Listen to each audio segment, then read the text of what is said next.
आज की चर्चा मैं अनिल सिन्हा जी से शुरू करना चाहूंगी कि अनिल जी आप अनम्यूट कर लीजिएगा।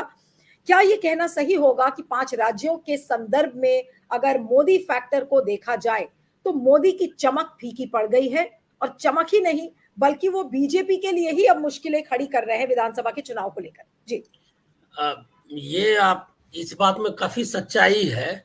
एक तो फेटीक जिसको कहते हैं कि थकान होने लगी है, खुद मोदी जी को हमको लगता है कि थक गए हैं।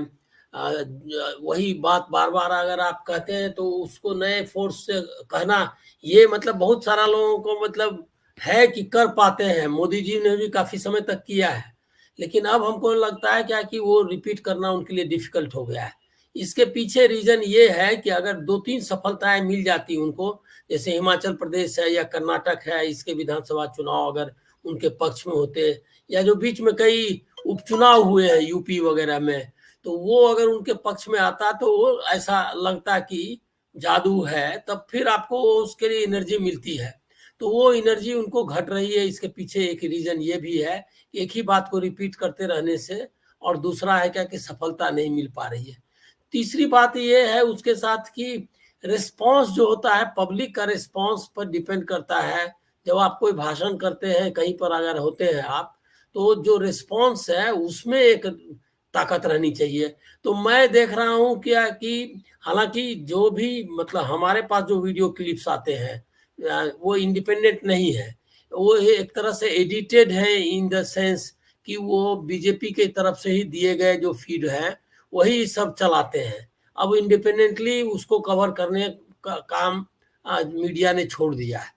अब कुछ चैनल्स जो यूट्यूब वगैरह वाले आते हैं उसमें भी वो पता नहीं उतना उस तरह से मतलब मैं देखता नहीं हूँ, तो आपको रिस्पांस पता नहीं चलता। लेकिन एक इनर्ट जुटाई गई भीड़, इसके ये जो है उसका रिस्पांस नहीं है।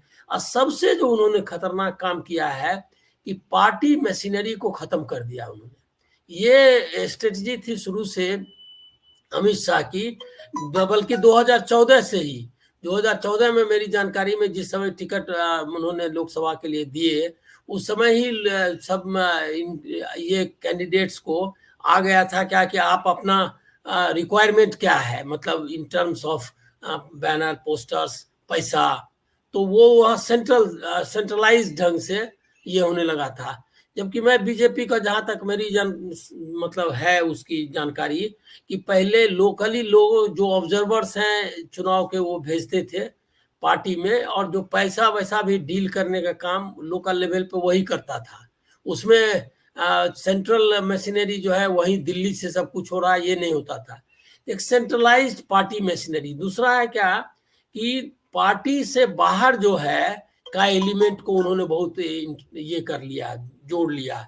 अब जैसे क्या है कि बिहार के इलेक्शंस की मुझको जानकारी है कि विधानसभा के इलेक्शंस हुए थे, तो उन्होंने क्या किया कि सारे जो 25,000 30,000 दे करके 3 महीने के लिए लोगों को रिक्रूट कर लिया।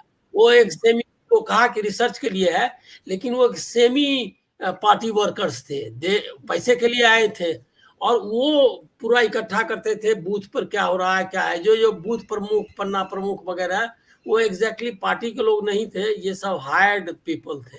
तो ये इस तरह से आपने पार्टी मशीनरी ध्वस्त कर दिया, लीडरशिप भी खत्म कर दी ना लोकल। जैसे शिवराज सिंह चौहान को जिस तरह से अब अभी मान लिया है भी, तो उनका कोई मतलब उस एनर्जी से नहीं है। वसुंधरा राजे सिंधिया ये तो यहाँ है, आप आसाम देख लीजिए, बंगाल देख लीजिए। हुआ ये कि बंगाल वगैरह में जो जो भी थोड़ी सी जगह मिल गई या आपने सरकारें बना ली, तो आपको भरोसा ज्यादा हो गया अपने आप पे, पार्टी को खत्म करने लगे। अब ये रिजल्ट दे रहा है जो एडवर्स है।